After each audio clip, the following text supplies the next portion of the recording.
स्वागत है आप सभी का हमारे चैनल पर। अब तक इंडियन हिस्ट्री के पोर्शन में हमने मॉडर्न इंडियन हिस्ट्री कंप्लीट कर ली थी, उसके सारे टॉपिक्स हो गए थे और लगभग उस पर 60 क्लासें हमने की थी। आज की इस वीडियो के माध्यम से हम एंशिएंट हिस्ट्री यानी कि प्राचीन इतिहास जो है उसे प्रारंभ करने जा रहे हैं और इसकी शुरुआत हम करेंगे पहले चैप्टर के साथ, जो कि है आपका पाषाण काल। इसके साथ हम इसकी शुरुआत करेंगे, फिर धीरे धीरे हम आगे बढ़ते जाएंगे। तो देखिए हमारा टॉपिक है पाषाण काल। शुरुआत करते हैं इसके पहले प्रश्न के साथ। रॉबर्ट ब्रूस फुट थे। एक ऑप्शन है ए भूगर्भ वैज्ञानिक, बी पुरातत्वविद, सी पुरावनस्पति शास्त्री या फिर ऑप्शन डी इतिहासकार। तो देखिए पूछा है किसके बारे में, रॉबर्ट ब्रूस फुट के बारे में। तो यदि हम बात करें तो देखिए सही उत्तर है इसका ऑप्शन नंबर ए और बी दोनों ही। तो देखिए ये था एक आपका डिलीटेड क्वेश्चन हो गया पहला ही, क्योंकि यहाँ पर ए और बी दोनों सही हैं। क्यों? क्योंकि जो रॉबर्ट ब्रूस फुट थे वो भूगर्भ वैज्ञानिक यानी कि यदि हम बात करें तो एक जियोलॉजिस्ट थे और पुरातत्वविद भी थे, यानी कि जो हिस्ट्री को उन्होंने काफ़ी अच्छे से, जो एंशिएंट चीज़ें थी उनके बारे में काफ़ी अच्छे से स्टडी रॉबर्ट ब्रूस फुट जो है उनके द्वारा की गई थी। इसके अलावा वो जियोलॉजिकल सर्वे ऑफ इंडिया जो है उसमें भी उन्होंने काफ़ी अपना कार्य किया और जो विभिन्न स्तरों पर अन्वेषण हुआ, खुदाई हुई, उसमें उन्होंने काफ़ी महत्वपूर्ण योगदान भी निभाया है। अब यदि हम बात करें देखिए यहाँ पर तो और चीज़ो63 को यदि हम जानें तो देखिए जो जियोलॉजिकल सर्वे ऑफ इंडिया है उसके वैज्ञानिक भी रहे रॉबर्ट ब्रूस फुट, और उन्होंने 1863 में तमिलनाडु के चेन्नई के पास में पल्लवरम नामक एक स्थान था जहाँ पर पहली कुल्हाड़ी या फिर हैंड एक्स जो होती है वो प्राप्त किया और वहाँ से फिर इन सारी चीज़ों की खोज प्रारंभ होती है। अब देखिए यहाँ पर हम बात कर लेते हैं तो इंसाइक्लोपीडिया ब्रिटेनिका के अनुसार रॉबर्ट ब्रूस फुट ब्रिटिश भूगर्भ वैज्ञानिक यानी जियोलॉजिस्ट और पुरातत्वविद थे। जियोलॉजिकल सर्वे ऑफ इंडिया के संबंध रॉबर्ट ब्रूस फुट ने 1863 में भारत में पाषाणकालीन बस्तियों के अन्वेषण की शुरुआत की थी। तो देखिए वो क्या क्या थे, भूगर्भ वैज्ञानिक भी थे और पुरातत्वविद भी थे। और इन्होंने शुरुआत यदि हम बात करें तो शुरुआत इन्होंने कहाँ से की थी, जो चेन्नई है तमिलनाडु में है, वहाँ पर जो है उन्होंने सबसे पहले हैंड एक्स यानी कि कुल्हाड़ी की खोज की और उसके बाद में यहाँ से सारी चीज़ों की शुरुआत होती है। अब अगला प्रश्न है, कोपेनहेगन संग्रहालय की सामग्री से पाषाण, कांस्य और लौह युग का त्रियुगीन विभाजन किया था। ऑप्शन है ए थॉमसन ने, बी लुबाक ने, सी टेलर ने या ऑप्शन डी चाइल्ड ने।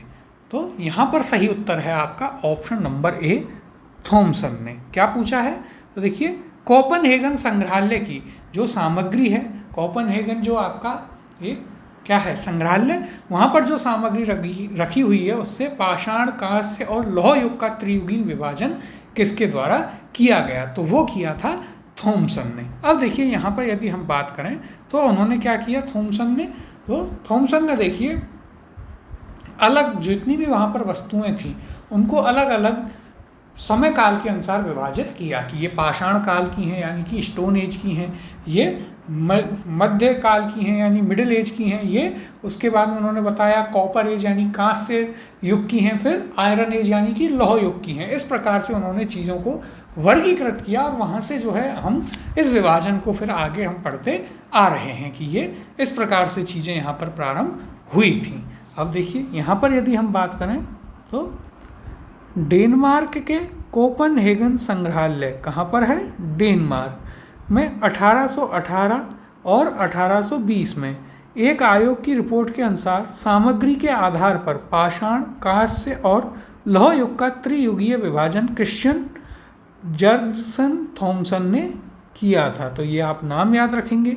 यद्यपि थॉमसन ने 1836 में इसी वर्गीकरण के अनुसार संग्रहालय की वस्तुओं का विवरण भी प्रकाशित किया था। तो आपको याद रखना है जो हम पढ़ते हैं कि यह आपका पाषाण काल था, ये तांबा काल था, यह आपका लौह काल था। ये सभी किसका विभाजन है? तो ये पूरा जो विभाजन है वो किया गया है थॉमसन के द्वारा। तो ये नाम आप जरूर याद रखिएगा। अब अगला प्रश्न देखते हैं। उत्खनित प्रमाणों के अनुसार पशुपालन का प्रारंभ हुआ था। ऑप्शन है ए निचले पूर्वा पाषाण काल में, बी मध्य पूर्वा पाषाण काल में, सी ऊपरी एवं पाषाण काल में, और ऑप्शन डी मध्य पाषाण काल में। क्या पूछा है? उत्खनित प्रमाणों के अनुसार पशुपालन जो है वह सर्वप्रथम किस काल में प्रारंभ हुआ था? तो देखिए यहाँ पर सही उत्तर होगा आपका ऑप्शन नंबर डी मध्य पाषाण काल में। अब देखिए इस प्रश्न को, इस क्वेश्चन को करने के लिए आपको बहुत ज़्यादा भी सोचने की ज़रूरत नहीं है। यदि आप एक बेसिक सेंस भी लगाएंगे तो देखिए जब शुरुआत हुई पाषाण काल की तो मनुष्य के पास ना कोई हथियार थे, ना कोई चीज़ थी, बड़ी बड़ी चीज़ें थीं, तो वह कैसे भी खेती नहीं कर सकता था। लेकिन जब उसके पास छोटे थोड़े हथियार बने और जानवरों को उसने पालना चालू कर दिया वहीं से, तो वहीं से पशुपालन प्रारंभ हो गया था, जब हथियार आए और वो जानवरों को कंट्रोल करने लगा। इसके अलावा देखिए पशुपालन के साक्ष्य हमें, जैसे हम जानते हैं राजस्थान हिस्ट्री में आपने पढ़ा होगा, कहाँ से मिलते हैं? भीलवाड़ा से, बागौर से। अब यहाँ पर हम उसकी चर्चा कर लेते हैं। तो देखिए मध्य पाषाण काल के अंतिम चरण में, कहाँ? तो देखिए मध्य पाषाण काल यानी कि मिडिल स्टोन एज के अंतिम चरण, लास्ट स्टेज में पशुपालन के साक्ष्य प्राप्त होने लगते हैं। ऐसे पशुपालन के साक्ष्य भारत में कहाँ कहाँ से देखिए इंपॉर्टेंट है?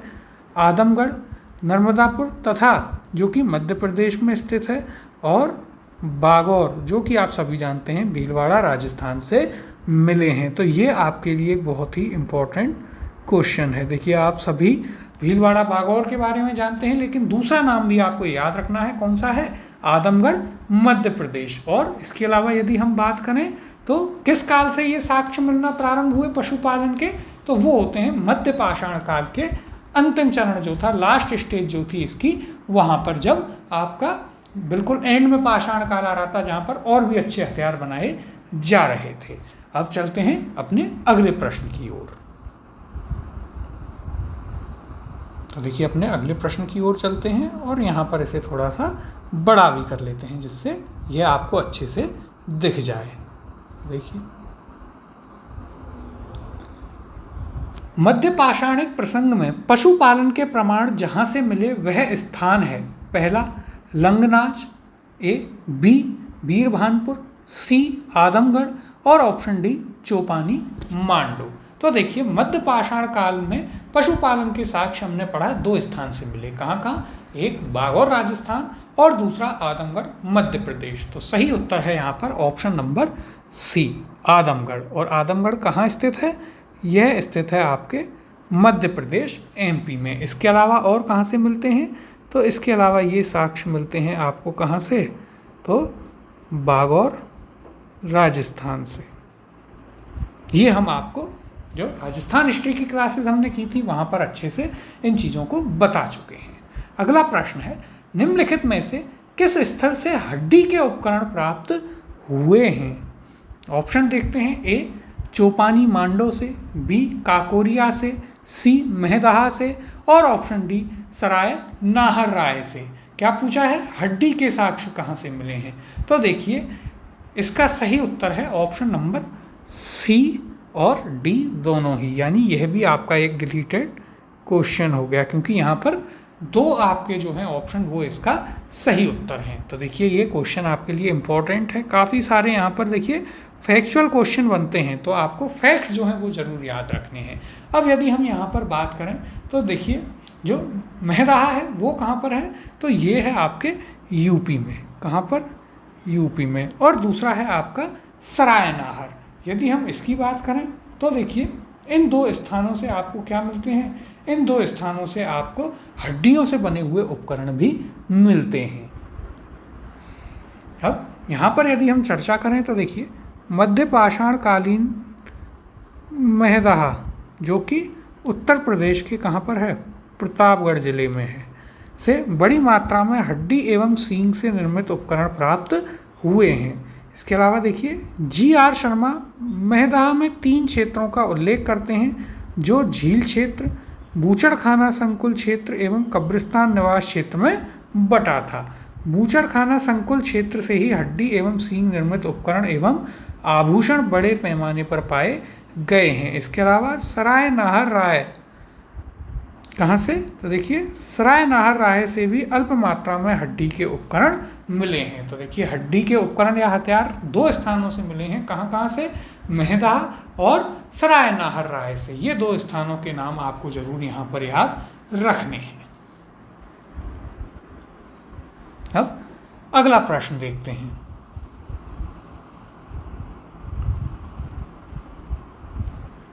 हड्डी से निर्मित आभूषण भारत में मध्य पाषाण काल के संदर्भ में प्राप्त हुए हैं। ऑप्शन है ए सराय नाहर राय से, बी मेहदाह से, सी लेखिया से, या ऑप्शन डी चौपानी मांडो से। तो देखिए यह तो आपका वही प्रश्न यहाँ पर रिपीट हो गया है और ये भी यहाँ पर भी आपके दो ऑप्शन सही हैं। कौन सा? ऑप्शन ए और ऑप्शन बी दोनों ही, यानी कि ये प्रश्न भी डिलीटेड था। लेकिन आपको याद रखना है कि जो मध्य पाषाण काल था यानी मिडिल स्टोन एज जो थी, उसमें हड्डी से निर्मित जो हथियार हैं या आभूषण हैं उनके साक्ष्य कहाँ कहाँ से मिलते हैं? सराय नाहर राय से और मेहदाह से। मेहदाह कहाँ है? प्रतापगढ़, उत्तर प्रदेश में। अगला प्रश्न है, निम्नलिखित मध्य पाषाणिक स्थलों को भौगोलिक दृष्टि से पश्चिम से पूर्व के क्रम में व्यवस्थित करें। देखिए इस प्रकार के क्वेश्चन आपके लिए बहुत ही ज़्यादा इम्पोर्टेंट हो जाते हैं। जब उसे आपको फंसाना होगा तो इस प्रकार के क्वेश्चन वह पूछेगा। देखते हैं, नाम दिए गए हैं। पहला पैसरा, दूसरा लेखिया, तीसरा बीरभानपुर और चौथा मेहदाह। नीचे दिए गए कूट से सही उत्तर का चयन कीजिए। ऑप्शन है ए 4-2-3-1, बी 1-4-3-2, सी 4-2-1-3 और ऑप्शन डी है 2-4-1 और 3। क्या पूछा है? तो देखिए जो मध्य पाषाणिक स्थल हैं इनको ज्योग्राफिकल जो इनकी सिचुएशन है उसके हिसाब से पश्चिम से पूर्व यानी कि वेस्ट टू ईस्ट आपको जमाना है एक एक कर। तो देखते हैं, देखिए कहाँ कहाँ पर है। तो देखिए सबसे पहले यदि आप देखिए पैसरा, पैसरा कहाँ है? तो ये आता है बिहार में। तो देखिए इनके आगे हम लिख लेते हैं एक एक करके। ये है आपका बिहार में। दूसरा है लेखिया, लेखिया की यदि हम बात करें तो ये आता है उत्तर प्रदेश में। फिर देखिए बीरभानपुर, तो बीरभानपुर आता है आपका वेस्ट बंगाल यानी पश्चिम बंगाल में। और मेहदाह हमने अभी पढ़ा उत्तर प्रदेश में है। कहाँ पर? प्रतापगढ़ में। अब ये हमसे कह रहा है वेस्ट से ईस्ट की साइड जाना है, यानी कि देखिए वेस्ट टू ईस्ट क्या हो जाएगा? पहले यूपी, बिहार, फिर बंगाल। इस हिसाब से हम इन्हें जमाते हुए चलते हैं। तो देखते हैं, देखिए एक एक करके। लेकिन यहाँ पर दो में आपको कन्फ्यूजन हो जाएगा क्योंकि लेखिया और मेहदाह दोनों ही जो है यूपी में है। तो देखिए एक चीज़ आप याद रखिएगा, लेखिया जो है ये कहाँ आता है? ये आता है मिर्ज़ापुर में, जो आपने वेब सीरीज़ देखी है वहाँ पर। और मेहदाह जो है यह कहाँ आता है? इसकी तो हमने चर्चा भी की थी अभी। यह आता है आपके प्रतापगढ़ में। और यहाँ पर यदि आप देखें तो पहले पड़ता है प्रतापगढ़, यानी कि सबसे पहले आ जाएगा मेहदाह 1 पर, फिर लेखिया 2 पर। उसके बाद यदि हम बात करें तो बिहार में जाएंगे पैसरा और चौथे पर बीरभानपुर। इस प्रकार से आप इसे कर सकते हैं, यानी कि इनका क्रम क्या बनेगा? इनका क्रम बनेगा 4-2-1-3। किस ऑप्शन में है? तो ऑप्शन नंबर सी 4-2-1-3 इसका सही उत्तर होगा। तो देखिए अब यदि आप ये याद ना रखें कि कौन सा मिर्ज़ापुर में है, कौन सा प्रतापगढ़ में, उसे याद ना रखें तो भी आप स्टेट जरूर याद रखें कि यह स्थान जो है इस राज्य में है, वो आपसे पूछ सकता है। अब यहाँ पर यदि हम इसकी चर्चा करें तो देखिए भौगोलिक दृष्टि से पश्चिम से पूर्व क्रम में मध्य पाषाणिक स्थल इस प्रकार हैं। पहला मेहदाह है, कहाँ है? तो यह हमने आपको बताया ही था, प्रतापगढ़ उत्तर प्रदेश। दूसरा लेखिया, देखिए यह भी बताया, मिर्ज़ापुर उत्तर प्रदेश। तीसरा पैसरा बिहार और चौथा बीरभानपुर पश्चिम बंगाल में है। तो ये आपको याद रखने हैं। अब अगले प्रश्न की ओर चलते हैं।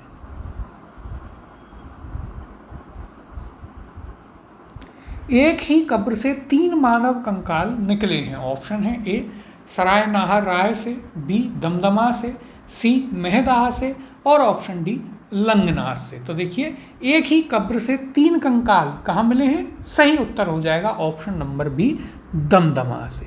कहाँ पर, दमदमा। तो ऑप्शन नंबर बी इसका सही उत्तर होगा और यह भी आपके लिए एक इम्पॉर्टेंट क्वेश्चन है। देखिए इस लगभग जो है सारी चीज़ ही इसमें काफ़ी महत्वपूर्ण है आपके लिए, क्योंकि इन चैप्टर्स से जो है फैक्ट्स ज़्यादा पूछे जाते हैं, अधिकतर इनसे फैक्ट्स ही पूछे गए हैं। तो ये आपको यहाँ पर ज़रूर याद रखना है। इसके अलावा देखिए यदि हम बात करें तो सराय नाहर राय और मेहदा, इन दोनों से क्या मिले हैं, तो इन दोनों से पत्थरों के औजार मिले हैं, हथियार मिले हैं और आभूषण मिले हैं। तो यह भी हमें याद रखना है। अब देखिए यहाँ पर हम एक इनकी चर्चा भी कर लेते हैं। तो देखते हैं, देखिए क्या कहा गया है। उत्तर प्रदेश के प्रतापगढ़ जिले में स्थित सराय नाहर राय और मेहदा तथा दमदमा का उत्खनन हुआ है।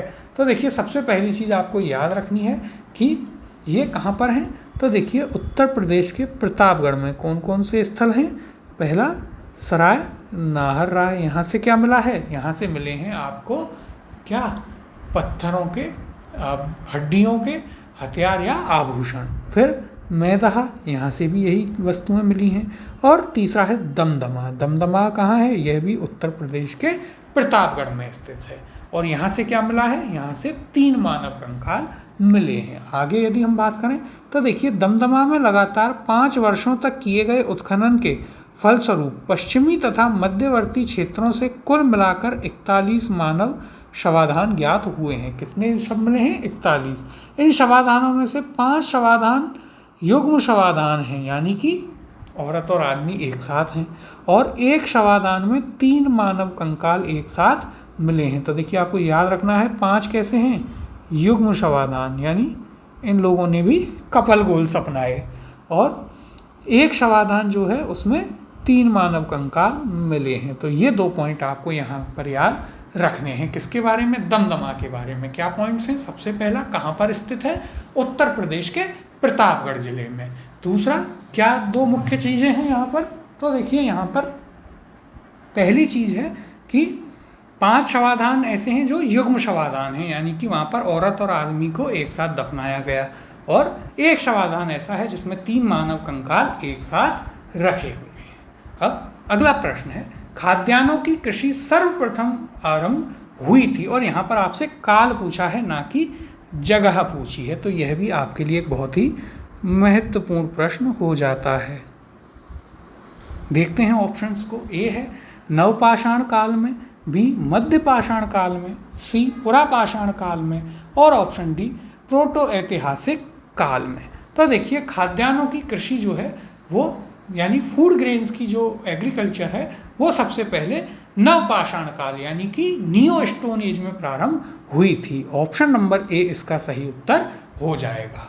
और पशुपालन कब चालू हुआ, तो वह मध्य पाषाण काल में। इसमें क्या प्रारंभ हुआ था, देखिए अभी हमने थोड़ी देर पहले प्रश्न किया भी था, क्या प्रारंभ हुआ, पशुपालन। तो इसे भी आप यहाँ पर लिख लें।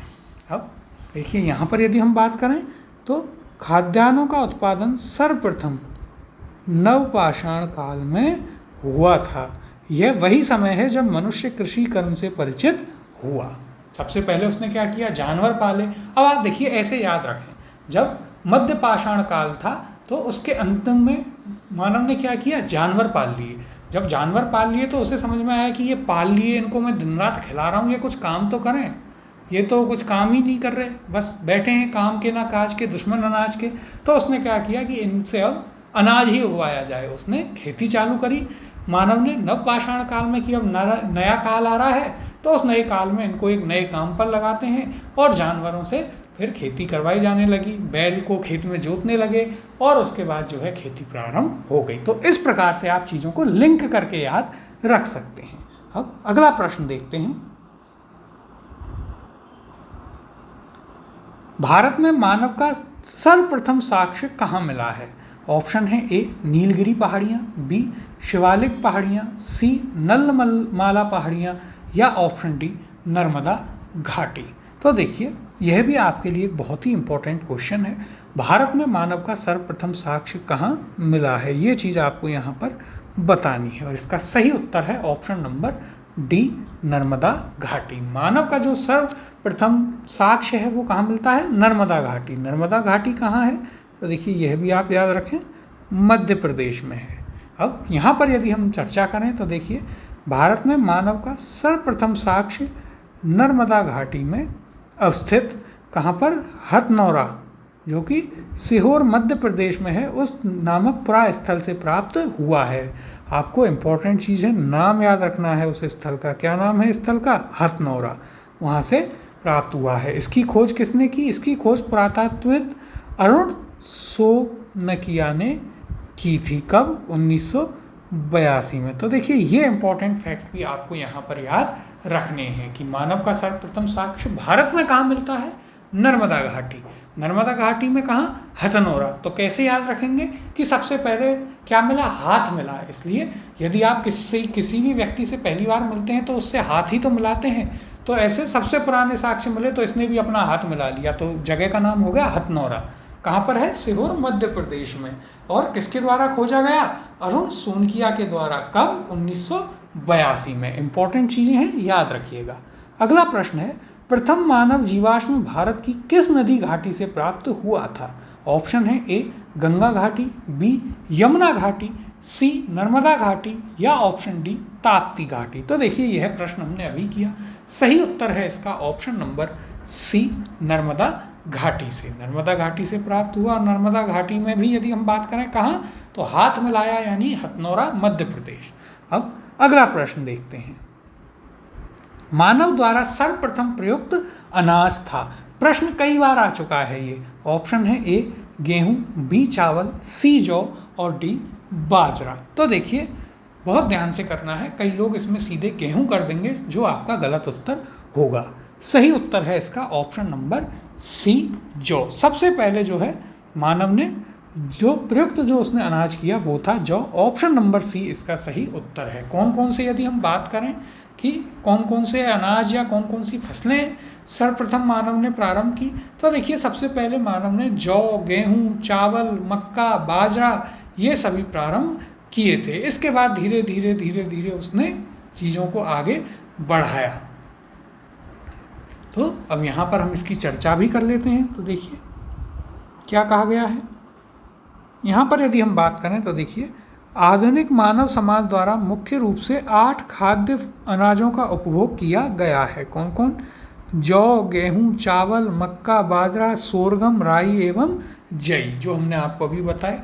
अनाजों के पौधे विभिन्न क्षेत्रों में जंगली घास के रूप में विद्यमान थे, जिन्हें बीजों के रूप में अलग अलग क्षेत्र में अलग अलग समय पर मानव ने उगाया। वैश्विक दृष्टि से यदि देखा जाए यानी वर्ल्ड लेवल पर यदि आप देखेंगे तो सर्वप्रथम जो है जौ यानी कि बार्ले जिसे बोलते हैं वो 8000 ईसा पूर्व के आसपास भूमध्य सागर यानी मेडिटेरियन सी और ईरान के मध्य स्थित पश्चिमी एशिया के देश में मानव द्वारा उगाया गया था। बाद में लगभग इन्हीं क्षेत्रों में 8000 ईसा पूर्व के आसपास ही गेहूं को भी उगाए जाने लगा।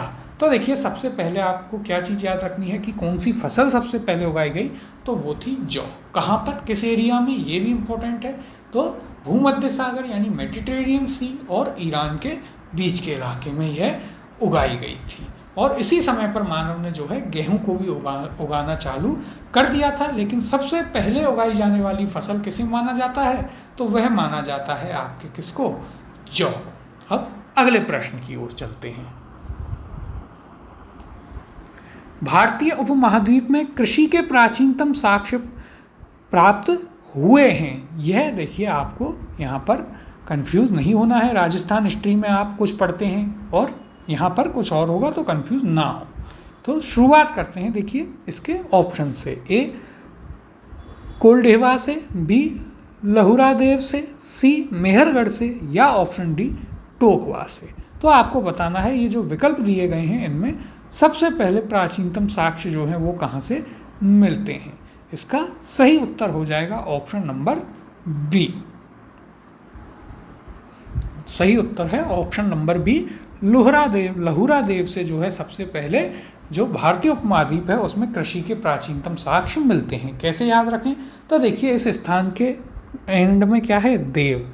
तो जब उस स्थान पर देव की कृपा हुई किसी देवता की, तभी जाकर वहाँ पर सबसे पहले क्या है, कृषि के साक्ष्य मिले, वहाँ पर कृषि सबसे पहले की गई। अब यहाँ पर यदि हम चर्चा करें इसकी, तो देखिए क्या कहा गया है यहाँ पर, उसकी भी हम बात कर लेते हैं। तो देखिए, नवीनतम खोजों के आधार पर भारतीय उपमहाद्वीप में प्राचीनतम कृषि साक्ष्य वाला स्थल उत्तर प्रदेश के संत कबीर नगर जिले में, कहाँ पर, उत्तर प्रदेश के संत कबीर नगर जिले में स्थित लहुरा देव है, जहाँ 9000 ईसा पूर्व से 7000 ईसा पूर्व तक के बीच चावल के साक्ष्य प्राप्त हुए हैं। उल्लेखनीय है कि इस नवीनतम खोज के पूर्व भारतीय उपमहाद्वीप का प्राचीनतम कृषि साक्ष्य वाला स्थल कौन सा था, मेहरगढ़ था, जो कि पाकिस्तान में स्थित है। और जबकि प्राचीनतम चावल के साक्ष्य कहाँ से मिले, वो मिले आपके कोल्डीहिवा। कहाँ पर है, तो ये है आपके कहाँ, कोल्डीहिवा। कोल्डीहिवा इलाहाबाद या प्रयागराज जिसे बोलते हैं, वहाँ पर स्थित है, बेलन नदी के तट पर। तो यहाँ पर देखिए आपको क्या याद रखना है कि सबसे पहले कृषि के प्राचीनतम साक्ष्य लहुरा देव, और दूसरा यदि हम बात करें कोल्डीहिवा, तो कोल्डीहिवा से क्या प्राप्त होता है, यहाँ से मिलते हैं आपको सबसे प्राचीनतम चावल के साक्ष्य। तो ये आपको 2-3 चीज़ें हैं जो यहाँ पर याद अवश्य रखनी है। अब अगला प्रश्न देखते हैं। भारतीय उपमहाद्वीप में कृषि के प्राचीनतम साक्ष्य प्राप्त हुए हैं। ऑप्शन है ए ब्रह्मगिरी से, बी बुर्जहोम से, सी कोल्डीहिवा से, या ऑप्शन डी मेहरगढ़ से। तो देखिए इसका सही उत्तर होगा, जो यहाँ पर आपको ऑप्शन दिए गए हैं उसके अनुसार सही उत्तर होगा ऑप्शन नंबर डी मेहरगढ़ से। कोल्डीहिवा से किस चीज़ के साक्ष्य मिले हैं, तो यहाँ से आपको मिले हैं सबसे प्राचीनतम चावल के साक्ष्य। तो यह चीज़ भी आपको यहाँ पर याद रखनी है। अगला प्रश्न है, भारतीय उपमहाद्वीप में कृषि के प्राचीनतम साक्ष्य कहाँ से प्राप्त हुए हैं। ऑप्शन है ए लोथल, बी हड़प्पा, सी मेहरगढ़, या ऑप्शन डी मुंडिगा। तो देखिए जो ऑप्शन दिए गए हैं उनमें से सही उत्तर होगा ऑप्शन नंबर, यहाँ पर यदि हम बात करें तो option number C Mehrgarh. Mehrgarh में सबसे प्राचीनतम साक्ष्य प्राप्त हुए हैं। कहाँ पर है, तो देखिए ये है आपका मेहरगढ़, पाकिस्तान। पाकिस्तान में भी कहाँ पर यदि हम बात करें तो बलूचिस्तान। इसके साक्ष्य प्राप्त हुए हैं। अब अगले प्रश्न की ओर चलते हैं।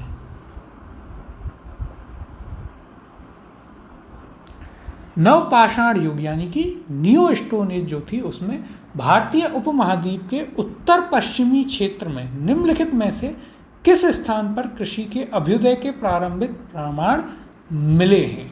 क्या पूछा है, जो न्यू स्टोन एज थी या न्यूलिथिक एज थी, उसमें जो इंडियन सब कॉन्टिनेंट है उसके उत्तर पश्चिमी यानी नॉर्थ वेस्टर्न क्षेत्र में निम्नलिखित में से किस स्थान पर आपको कृषि के अभ्युदय यानी प्रारंभ के प्रमाण प्राप्त हुए हैं। तो देखिए यदि आप ध्यान से पढ़ेंगे तो उत्तर पश्चिमी क्षेत्र, इससे ही आपका क्वेश्चन यहाँ पर बन जाएगा। ऑप्शन है ए मुंडिगा, बी मेहरगढ़, सी दम्बसादत, या ऑप्शन डी बालाकोट। तो सही उत्तर है ऑप्शन नंबर बी मेहरगढ़। कहाँ स्थित है, बलूचिस्तान पाकिस्तान में, जो कि आपके नॉर्थ वेस्ट यानी उत्तर पश्चिमी क्षेत्र में आता है।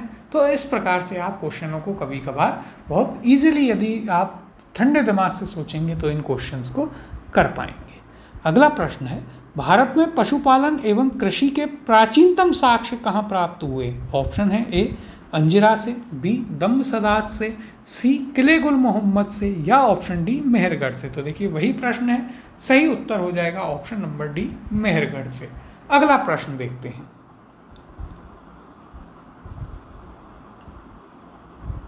उत्तर प्रदेश की सांस्कृतिक विरासत के संदर्भ में निम्नलिखित कथनों में से कौन सा या कौन से सही है। पहला, इस प्रदेश के अनेक उत्खनित पुरास्थलों से वैश्विक संदर्भ में कृषि के प्राचीनतम प्रमाण प्राप्त हुए हैं। दूसरा है, प्राचीनतम प्राप्त कृषि अन्न जौ और धान है। नीचे दिए गए कूट का प्रयोग करके सही उत्तर का चयन कीजिए। ऑप्शन है ए केवल एक, बी केवल दो, सी एक और दो दोनों, और ऑप्शन डी ना तो एक और ना ही दो। तो देखिए सबसे पहले कथनों को देखते हैं। पहला क्या है कि इस प्रदेश यानी उत्तर प्रदेश के अनेक उत्खनित पुरास्थलों से वैश्विक संदर्भ में यानी वर्ल्ड लेवल पर कृषि के प्राचीनतम प्रमाण प्राप्त हुए हैं। तो यह बात बिल्कुल सत्य है यहाँ पर। देखिए, यदि आपने ध्यान दिया होगा, अब तक हम जितने भी अधिकतर हमने स्थान पढ़े हैं वो उत्तर प्रदेश के ही हैं जहाँ पर विभिन्न चीज़ें मिली हैं। और यदि हम बात करें कृषि के संदर्भ में, तो जैसे कि कोल्डी हिवा है, जो कि कहाँ पर है हमने आपको बताया, जो आपके प्रयागराज या इलाहाबाद में है, जहाँ पर चावल के सबसे प्राचीनतम साक्ष्य मिलते हैं पूरे विश्व में। फिर दूसरा है प्राचीनतम प्राप्त कृषि अन्न जौ और धान थे। तो यदि हम बात करें तो देखिए बिल्कुल सही बात है, सबसे पहले जौ और अन्न जो है सबसे प्राचीनतम धान है यानी अन्न है। तो दोनों ही स्टेटमेंट, दोनों ही कथन आपके सही हो गए। सही उत्तर हो जाएगा ऑप्शन नंबर सी, 1 और 2 दोनों ही यहाँ पर सही है। अब यहाँ पर हम यदि इसकी चर्चा करें तो देखिए, उत्तर प्रदेश प्रागैतिहासिक काल से ही समृद्ध सांस्कृतिक विरासत का धनी रहा है। ध्यातत्व है कि प्रदेश की बेलन नदी घाटी क्षेत्र में स्थित कोल्डी हिवा कहाँ पर है, ये है आपके इलाहाबाद यानी प्रयागराज, उसको लंबे समय तक विश्व में धान की खेती का प्राचीनतम प्रमाण माना जाता रहा है। इसी तरह वर्तमान में धान की खेती का प्राचीनतम प्रमाण प्रस्तुत करने वाला लहुरा देव भी कहाँ पर है, उत्तर प्रदेश के संत कबीर नगर जिले का ही भाग है। और आगे यदि हम बात करें तो उत्तर प्रदेश के अनेक उत्खनित स्थलों से प्राप्त प्राचीनतम कृषि अन्न जौ एवं धान के साक्ष्य ही मिलते हैं। तो इस प्रकार से यहाँ पर आपके दोनों ही स्टेटमेंट एकदम सही हो जाते हैं। अब चलते हैं अपने अगले प्रश्न की ओर। उस स्थल का नाम बताइए जहाँ से प्राचीनतम स्थायी जीवन के प्रमाण मिलते हैं। ऑप्शन है यानी परमानेंट लाइफ, यानी लोग परमानेंटली वहाँ रहते थे। ऑप्शन है ए धौलावीरा, बी किले गुल मोहम्मद, सी कालीबंगा या ऑप्शन डी मेहरगढ़। और देखिए यह आपके लिए इम्पोर्टेंट क्वेश्चन भी है। सही उत्तर हो जाएगा इसका ऑप्शन नंबर डी मेहरगढ़। सही उत्तर क्या हो जाएगा, ऑप्शन नंबर डी मेहरगढ़। कैसे याद रखेंगे, तो देखिए हमने पढ़ा था कि प्राचीनतम जो है कृषि के साक्ष्य पहले कहाँ माने जाते थे, मेहरगढ़ पाकिस्तान में माने जाते थे। तो आप याद रखें जहाँ पर कृषि होगी, जहाँ लोगों के खेत होंगे, वहीं वो सबसे पहले आसपास बसे होंगे, वहीं उन्होंने अपना गांव बसाया होगा। तो इस प्रकार से आप इसे याद रख सकते हैं। अब यदि यहाँ पर हम बात करें तो देखिए दिए गए विकल्पों में प्राचीनतम स्थायी जीवन के प्रमाण सर्वप्रथम बलूचिस्तान के कच्छी मैदान स्थित मेहरगढ़ से मिलते हैं। तो ये बात आपको यहाँ पर याद रखनी है। अब अगला प्रश्न है, निम्नलिखित में से किन स्थानों से मध्य पाषाण काल में पशुपालन के प्रमाण मिलते हैं, यानी कि जो मिडिल स्टोन एज थी उसमें से पशुपालन के साक्ष्य कहाँ से मिलते हैं। तो यहाँ तो ये बात तो हमने पहले की थी, आपको ये फैक्ट हमने बताया भी था। ऑप्शन देखते हैं सबसे पहले, ए औदे, बी बोरी और option C Bagor, option D है यहाँ पर लखनिया। अब बात करते हैं इसके उत्तर की। तो देखिए हमने पहले ही आपको बताया था 2 जगह हैं जहाँ पर मध्य पाषाण काल में सबसे पहले पशुपालन के प्रमाण मिलते हैं। तो एक तो थी आपकी कौन सी, आदमगढ़ मध्य प्रदेश, और दूसरी बागौर भीलवाड़ा राजस्थान। सही उत्तर होगा यहाँ पर ऑप्शन नंबर सी बागौर। अब एक और स्थान था तो उसका नाम भी आपको यहाँ पर याद रखना ही है। तो उस स्थान का नाम भी हम यहाँ पर लिख लेते हैं। देखिए कौन सा होगा, तो यह हो जाएगा यहाँ पर आदमगढ़। ये कहाँ पर है, ये तो है आपके राजस्थान भीलवाड़ा में। और डिटेल में हम इसके बारे में बात राजस्थान स्ट्रीम में कर चुके हैं। और दूसरा स्थान है आपका कौन सा, तो वो है आपका आदमगढ़। कहाँ है, मध्य प्रदेश में। अब यहाँ पर हम इसकी चर्चा भी कर लेते हैं। तो देखिए क्या कहा गया है, मध्य पाषाण काल से पशुपालन के साक्ष्य प्राप्त होने लगते हैं। पशुपालन के प्रारंभिक साक्ष्य मध्य प्रदेश में नर्मदापुर के निकट आदमगढ़ पुरा स्थल और राजस्थान के भीलवाड़ा जिले में स्थित बागौर से प्राप्त होते हैं, जो हमने आपको इस चैप्टर की शुरुआत में भी क्वेश्चन आया था, वहाँ पर भी यह चीज़ आपको बताई थी। अब अगला प्रश्न देखते हैं।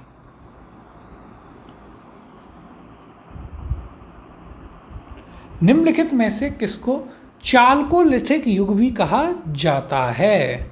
ऑप्शन है ए पुरापाषाण काल, बी नवपाषाण काल, सी ताम्रपाषाण काल या ऑप्शन डी लौह युग। तो देखिए किसके बारे में पूछा है यहाँ पर चालकोलिथिक एज के बारे में। चालकोलिथिक एज किसे कहते हैं? तो वो कहते हैं ताम्रपाषाण युग को। तो सही उत्तर हो जाएगा ऑप्शन नंबर सी, ताम्रपाषाण युग।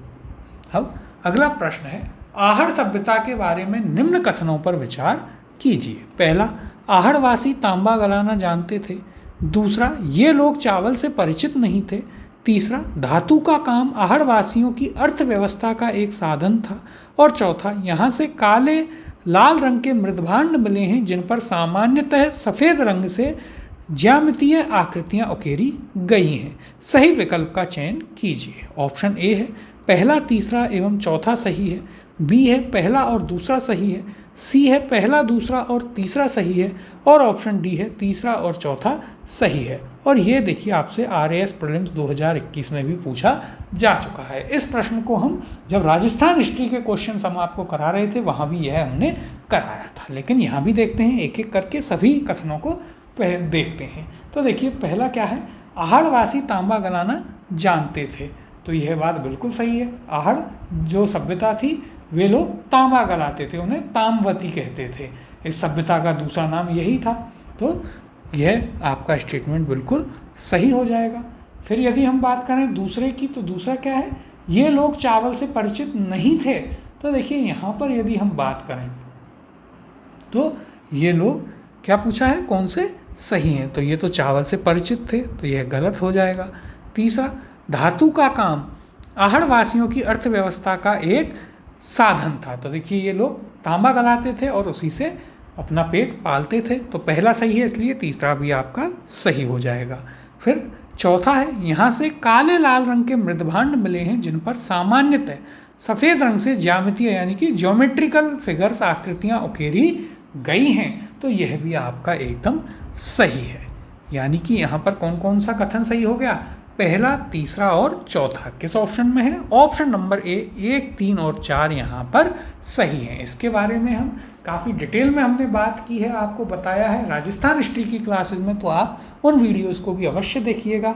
अभी यहाँ पर यदि हम इस पर चर्चा करें तो देखिए, आहड़ दक्षिण पूर्वी राजस्थान में स्थित एक प्रमुख ताम्रपाषाणिक संस्कृति स्थल है।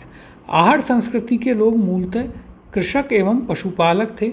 वे गेहूं, जौ तथा चावल से परिचित थे। आहड़ का एक अन्य नाम ताम्रवती, जो हमने आपको बताया भी था, तांबा वाला स्थान भी मिलता है, जिससे सूचित होता है कि यहाँ तांबा बहुतायत में उपलब्ध था। यहाँ के निवासी तांबे को गलाकर मनचाही वस्तुएं तैयार करते थे। धातु का काम आहड़ वासियों की अर्थव्यवस्था का एक प्रमुख साधन था। यहाँ से काले लाल रंग के मृदभांड की प्राप्ति हुई है जिन पर सामान्यतः सफ़ेद रंग से ज्यामितीय आकृतियाँ उकेरी गई हैं। तो ये सभी बातें आपको याद रखनी है। किसके बारे में? तो आहड़ सभ्यता के बारे में। वैसे राजस्थान हिस्ट्री में इसको काफ़ी डिटेल में बताया गया है, तो आप इसे अच्छे से वहाँ से पढ़ लीजिएगा। अगले प्रश्न की ओर चलते हैं। निम्न में से किस एक पुरा स्थल से पाषाण संस्कृति से लेकर हड़प्पा सभ्यता तक के सांस्कृतिक अवशेष प्राप्त हुए हैं? ऑप्शन है ए आमरी, बी मेहरगढ़, सी कोटदीजी या ऑप्शन डी कालीबंगा। अब देखिए यह भी आपके लिए एक इम्पॉर्टेंट क्वेश्चन बनता है यहाँ पर कि पाषाण काल यानी स्टोन एज से लेकर के और जब आधुनिकता आने लगी मानव में धीरे धीरे, हड़प्पा सभ्यता तक जो एक बहुत लंबा टाइम पीरियड है, वहाँ तक के सभी अवशेष जो हैं कहाँ आपको मिलते हैं? तो इसका सही उत्तर होगा आपका ऑप्शन नंबर बी मेहरगढ़। देखिए मेहरगढ़ जो है वो बहुत ही इम्पोर्टेंट साइट है, एंशियंट हिस्ट्री जो है प्राचीन इतिहास भारत का, उसके बारे में। कहाँ स्थित है? तो यह बलूचिस्तान पाकिस्तान में स्थित है। अब अगला प्रश्न है, नर्मदा टोली का उत्खनन किसने किया था? ऑप्शन है यहाँ पर ए के.डी. वाजपेयी ने, बी वी.एस. वांककर ने, सी एच.डी. सांकलिया ने, या ऑप्शन डी मार्टिमर व्हीलर ने। कौन सा स्थान दिया गया है? नर्मदा टोली। नर्मदा टोली कहाँ पर है? तो देखिए ये है आपके मध्य प्रदेश में। इसका उत्खनन किया गया था एच.डी. सांखलिया द्वारा। तो ऑप्शन नंबर सी यहाँ पर जो है सही उत्तर हो जाएगा। एच.डी. सांखलिया, जिन्हें हम राजस्थान के प्राचीन इतिहास में भी पढ़ते हैं, यहाँ पर भी उन्होंने कई जो प्राचीन स्थल हैं उनका उत्खनन कार्य उनके द्वारा किया गया था। और कहाँ थे? जो दक्कन कॉलेज था पूना का, उसके ये प्रोफेसर थे। अब यहाँ पर यदि हम इनके ऊपर चर्चा करें तो देखिए, नर्मदा टोली मध्य प्रदेश का उत्खनन डेक्कन कॉलेज पूना के प्रोफेसर एच.डी. सांकलिया के द्वारा किया गया था। यह स्थल इस महाद्वीप का सबसे विस्तृत उत्खनित ताम्रपाषाणिक स्थल है। तो देखिए यह चीज़ आप याद रखेंगे, आपके लिए यहाँ पर महत्वपूर्ण है, जिसकी तिथि लगभग 1500 ईसा पूर्व से 1300 के मध्य निर्धारित की गई है। तो यहाँ पर आपको मुख्य चीज़ क्या याद रखनी है कि यह सबसे विस्तृत यानी सबसे ज़्यादा एक्सपेंड हुई उत्खनित ताम्रपाषाण कालीन ये एक स्थल है। अब अगला प्रश्न देखते हैं। नर्मदा टोली किस राज्य में अवस्थित है? ऑप्शन है ए गुजरात, बी महाराष्ट्र, सी छत्तीसगढ़, या ऑप्शन डी मध्य प्रदेश। तो सही उत्तर है इसका option number D Madhya Pradesh. और किसके द्वारा इसका उत्खनन किया गया? तो वो किया गया एच.डी. सांकलिया द्वारा। अगला प्रश्न है, वृहता पाषाण स्मारकों की पहचान की गई है। ऑप्शन है ए सन्यासी गुफाओं के रूप में, बी मृतक को दफनाने के स्थान के रूप में, सी मंदिर के रूप में, या ऑप्शन डी उपयुक्त में से कोई नहीं। तो यहाँ पर क्या पूछा है? वृहत पाषाण स्मारकों की पहचान की गई है, यानी कि ग्रेटर जो स्टोन एज थी उसके जो मॉन्यूमेंट्स हैं, स्मारक हैं, उनकी पहचान किस रूप में की गई है, किससे की गई है? इसका सही उत्तर है ऑप्शन नंबर बी, मृतकों को जो दफनाने का स्थान था उसके रूप में इसकी पहचान की गई है। तो ये चीज़ आपको यहाँ पर याद रखनी है। अब यहाँ पर यदि हम इसके ऊपर चर्चा करें तो देखिए क्या कहा गया है कि नवपाषाण युगीन दक्षिण भारत में शवों को विभिन्न प्रकार की समाधियों में दफनाने की परंपरा विद्यमान थी, जो धीरे धीरे पूरे भारत में फैली, छतरियाँ बनवाना प्रारंभ हुआ। इन समाधियों को जो विशाल पाषाण खंडों से निर्मित हैं, वृहत पाषाण या मेगालिथ यानी बड़े पत्थर के नाम से जाना जाता है। इनके विभिन्न प्रकार हैं, जैसे शिष्ट समाधि, pit circle, cairn circle, dolmen, umbrella stone, hood stone, केदराएँ और मोहिर, जो कि आपके इंडियन आर्किटेक्चर के सिलेबस में ये चीज़ें आती हैं। तो देखिए आपको मुख्यतः यहाँ पर क्या बात याद रखनी है कि वृहत पाषाण स्मारकों की पहचान जो है मृतकों को दफनाने के स्थान के रूप में की गई है। ये बात आपको मुख्यतः यहाँ पर याद रखनी है।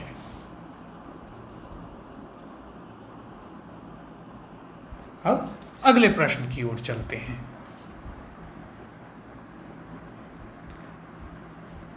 राख का टीला निम्नलिखित किस नवपाषाणिक स्थल से संबंधित है? ऑप्शन है ए बुदिहाल, बी संगनकल्लू, सी कोल्डिहेवा, या ऑप्शन डी ब्रह्मगिरी। तो देखिए क्या पूछा है, राख का टीला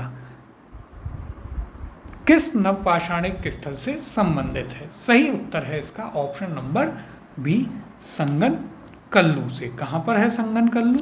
तो देखिए ये है आपके कर्नाटक में। अब यहाँ पर यदि हम बात करें तो देखिए कहाँ, अभी हमने आपको बताया कर्नाटक में मैसूर के पास बेल्लारी जो है, जिसे आप जहाँ पर आपके खनिज मिलते हैं और आप इंडियन ज्योग्राफी में भी इसे पढ़ेंगे, जनपद में स्थित संगनकल्लू नामक नवपाषाणकालीन पुरा स्थल से राख के टीले प्राप्त हुए हैं। कैसे याद रखेंगे आप इसे? तो देखिए वहाँ राख उड़ रही थी इसलिए ये आदमी कल्लू हो गया, काला पड़ गया, काले को कल्लू बोल देते हैं। तो इस प्रकार से आप चीज़ों को लिंक करते हुए याद रखिएगा।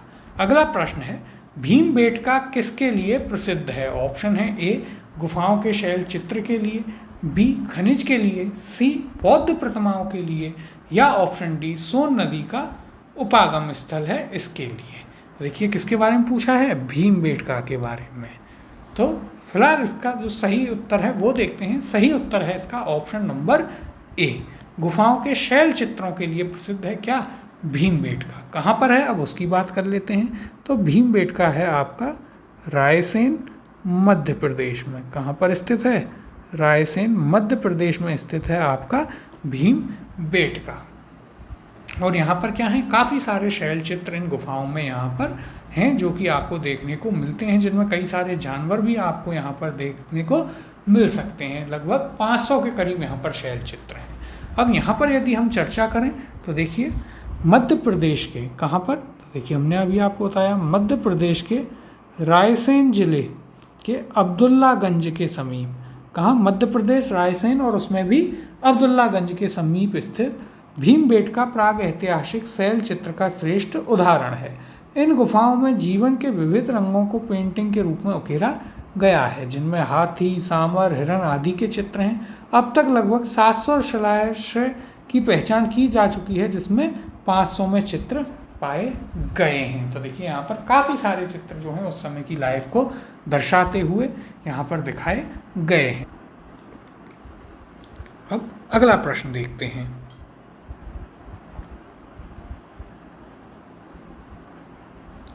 निम्न में से कौन सा स्थल प्राग ऐतिहासिक चित्रकला के लिए प्रसिद्ध है। ऑप्शन है ए अजंता, बी भीमबेटका, सी बाग और डी अमरावती।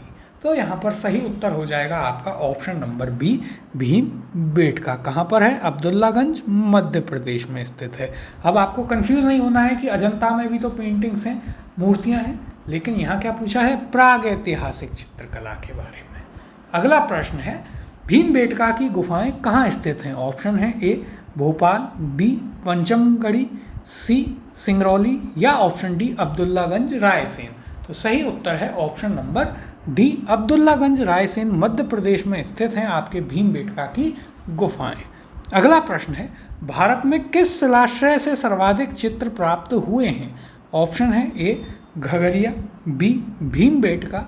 आगे देखते हैं, देखिए ऑप्शन सी क्या कहता है, लेखाइया और ऑप्शन डी आदमगढ़।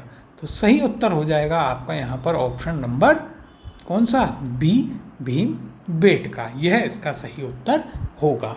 अब अगले प्रश्न की ओर चलते हैं।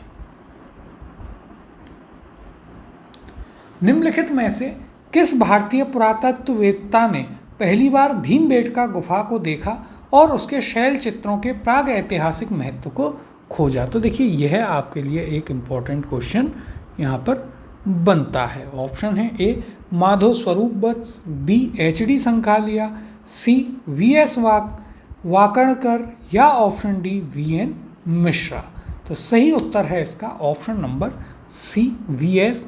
वाकणकर जो हैं वे ऐसे पहले भारतीय व्यक्ति थे जिन्होंने भीमबेटका गुफाओं को देखा और उसमें जो बने हुए शैल चित्र थे उनके महत्व को समझा और लोगों को भी समझाया। हो सकता है उनसे पहले भी कई लोगों ने ऐसे ही देखा हो चलते फिरते, लेकिन उन्होंने उस पर कोई गौर भी नहीं किया और उन्हें कुछ समझ भी नहीं आया। लेकिन इन्हें समझने वाले, इनका महत्व समझने वाले पहले व्यक्ति कौन थे, तो वो थे वी.एस. वाकणकर। अब यहाँ पर यदि हम बात करें तो देखिए मध्य प्रदेश के रायसेन जिले में स्थित भीमबेटका प्राग ऐतिहासिक शैल चित्रकला का एक श्रेष्ठ उदाहरण है। इसकी खोज वर्ष 1957 में किसके द्वारा, तो देखिए वी.एस. वाकणकर ने की थी। यूनेस्को ने भीमबेटका शैल चित्रों को विश्व विरासत स्थल की सूची में भी सम्मिलित किया है, यानी कि यूनेस्को वर्ल्ड हेरिटेज लिस्ट में भी ये आती हैं। अगला प्रश्न है भीमबेटका को किसने खोजा था। ऑप्शन है A doctor H D. Sankalia, B doctor Shyam Sundar Nigam, C doctor Vishnudhar Wakankar या option D doctor Rajbali Pandey. तो सही उत्तर है यहाँ पर option number C doctor Vishnudhar Wakankar के द्वारा सबसे पहले भीमबेटका की गुफाओं को देखा गया और खोजा गया था। अगला प्रश्न देखते हैं।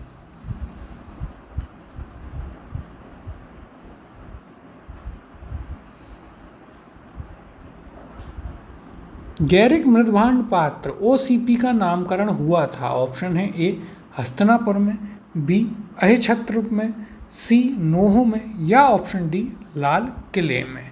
सही उत्तर है इसका ऑप्शन नंबर ए हस्तिनापुर पुर में। अब देखिए यहाँ पर यदि हम बात करें तो देखिए गंगा यमुना दोआब की सांस्कृतिक परंपरा संभवतः उस संस्कृति के साथ शुरू होती है जिसे अपने अत्यंत विशिष्ट मृदभांड के नमूने के कारण गैरिक मृदभांड यानी ओसीपी कहा गया है। इस मृदभांड परंपरा के पात्र सर्वप्रथम हस्तिनापुर की खुदाई के दौरान प्रकाश में आए थे। वर्ष 1950-52 के दौरान हस्तिनापुर नामक प्रास्थल की खुदाई किसके द्वारा? बीबी लाल के निर्देशन में हुई थी। तो देखिए जहाँ पर भी आपको नाम देखने को मिले कि इसकी खुदाई या उत्खनन किसके द्वारा किया गया तो वह नाम आप जरूर याद रखिएगा, क्योंकि कई बार ऐसे नाम जो हैं आपसे एग्जाम में पूछ लिए जाते हैं और वहाँ पर आपको कन्फ्यूज़न होता है।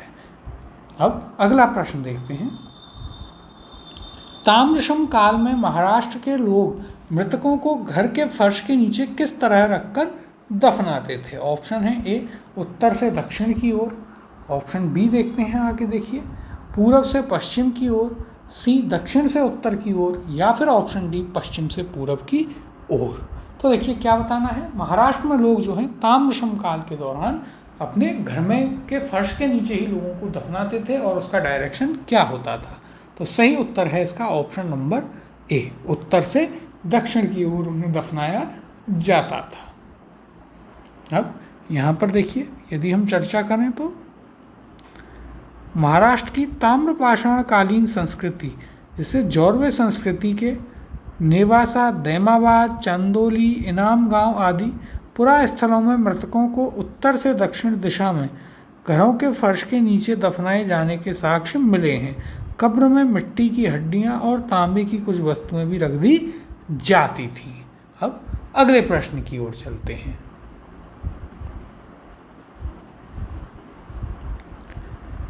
निम्नलिखित में से किस स्थल से मानव कंकाल के साथ कुत्ते का कंकाल भी शवाधान से प्राप्त हुआ है? ऑप्शन है ए ब्रह्मगिरी, बी बुर्जहोम, सी चिरांद, या ऑप्शन डी मास्की।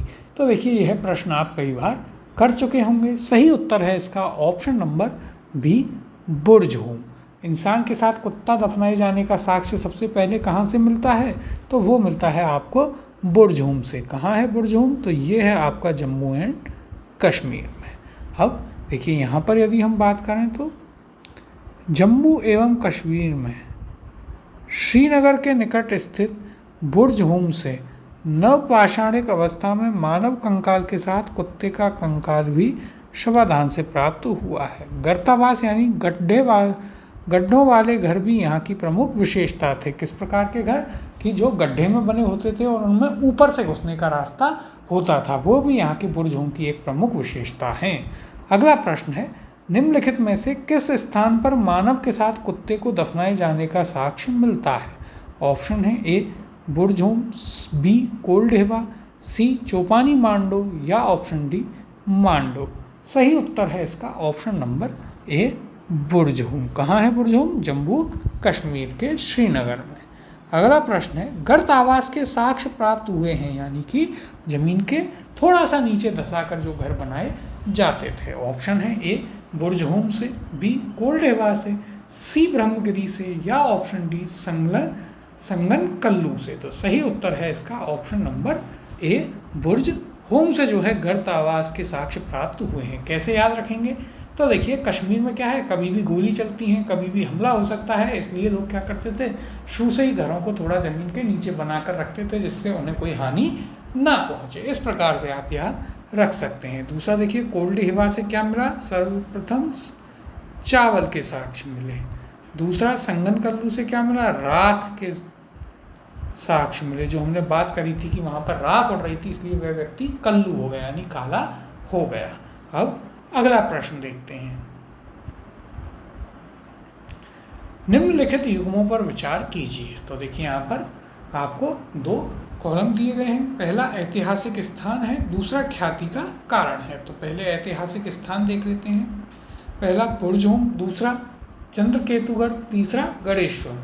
फिर उनकी ख्याति या किस चीज़ के लिए प्रसिद्ध हैं इस चीज़ को देखते हैं। पहला देखिए, और बुर्जहोम के आगे दे रखा है शैलकृत देव मंदिर, चंद्रकेतुगढ़ के आगे टेराकोटा कला, और तीसरा गणेश्वर के आगे ताम्र कलाकृतियाँ।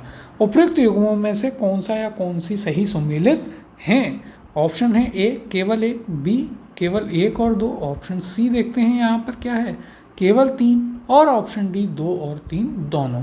और देखिए यह आपसे यूपीएससी प्रीलिम्स में पूछा जा चुका है, बहुत ही शानदार क्वेश्चन यहाँ पर आपसे पूछा है। यदि एकदम पेपर ऐसा बनाना होगा कि जिसकी बिल्कुल हवा ना लगे, तो इस प्रकार के प्रश्न फिर डाले जाते हैं, जो कि आजकल आपका पैटर्न भी चल रहा है।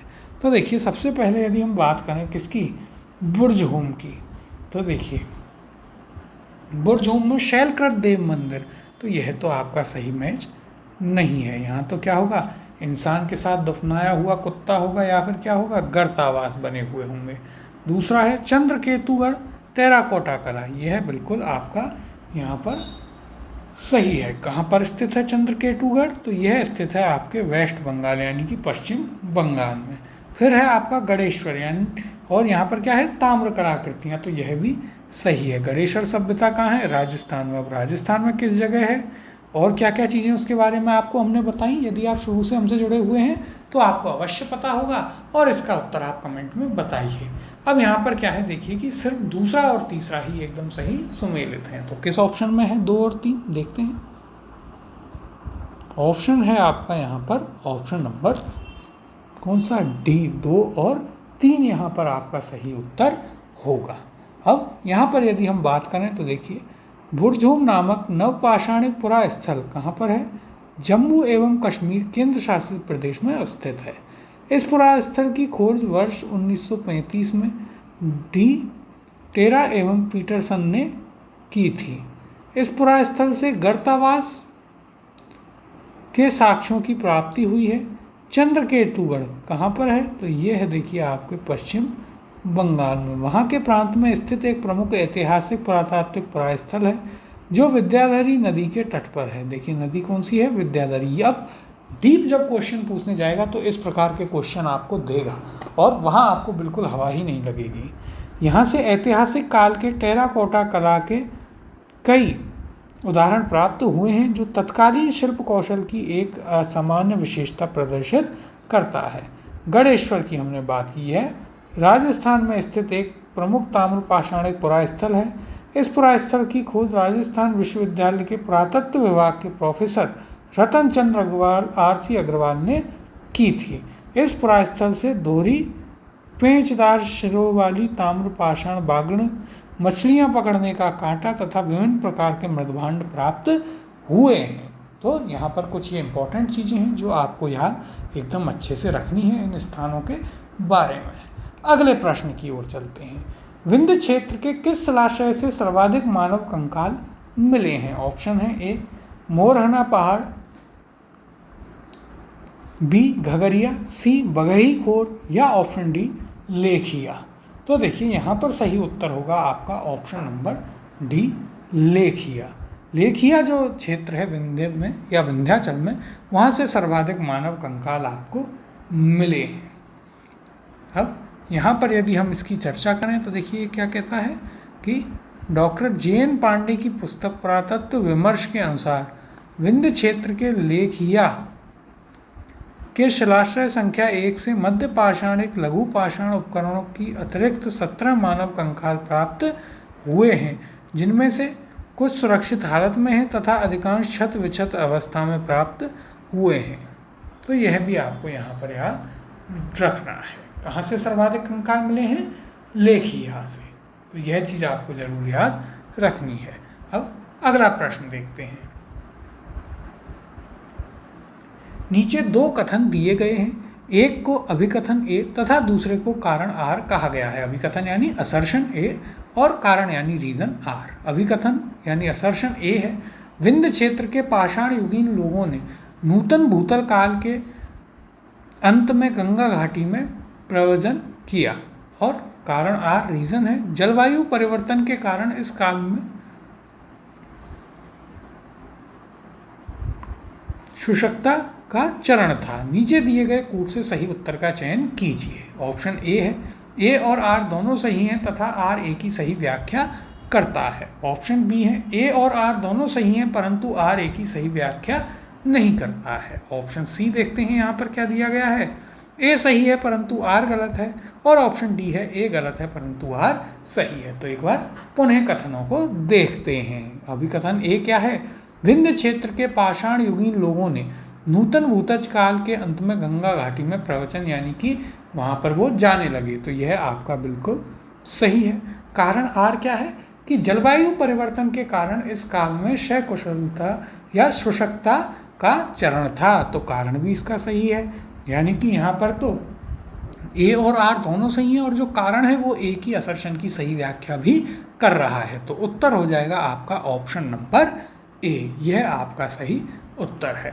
अब यहाँ पर हम इसकी चर्चा कर लेते हैं। तो देखिए, जी.आर. शर्मा ने सराय नाहर राय में खुदाई के बाद यह अवधारणा दी कि नूतन भूतल काल के अंत में सूखे के कारण विंध्यन क्षेत्र में भोजन की कमी के कारण लोगों ने गंगा घाटी क्षेत्र में प्रवास किया था। और आज वही गंगा यमुना जो क्षेत्र है, सबसे ज़्यादा जो लोग हैं उसके बाद से जो जनसंख्या है वो वहीं रहती है। अब अगले प्रश्न की ओर चलते हैं।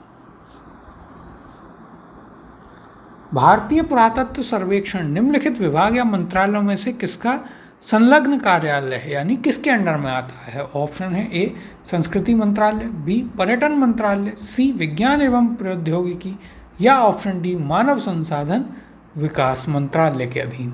सही उत्तर है देखिए इसका ऑप्शन नंबर ए संस्कृति मिनिस्ट्री जो है या संस्कृति मंत्रालय के अधीन यह आता है। अगला प्रश्न है, भारतीय पुरातत्व का जनक किसे कहा जाता है। ऑप्शन है A Alexander Cunningham, B John Marshall, C Mortimer Wheeler, या ऑप्शन डी जेम्स प्रिंसेप। तो देखिए, भारतीय पुरातत्व का जनक यह आपके लिए एक इम्पॉर्टेंट क्वेश्चन भी है, हमने पहले भी इसे किया है। सही उत्तर होगा इसका option number A Alexander Cunningham.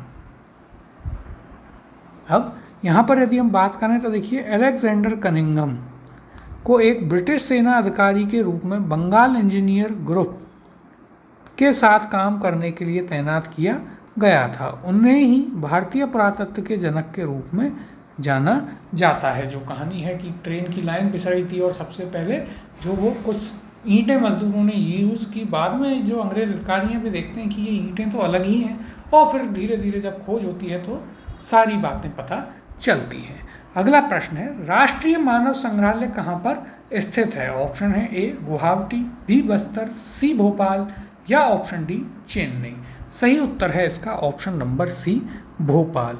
National human museum या फिर राष्ट्रीय मानव संग्रहालय स्थित है भोपाल मध्य प्रदेश में। अब अगले प्रश्न की ओर चलते हैं। अगला प्रश्न देखते हैं, मानव सभ्यता के विकास की कहानी दर्शाने वाला देश का सबसे बड़ा संग्रहालय इंदिरा गांधी मानव संग्रहालय कहाँ स्थित है। ऑप्शन है ए भोपाल में, बी नई दिल्ली में, सी मुंबई में, या ऑप्शन डी अहमदाबाद में।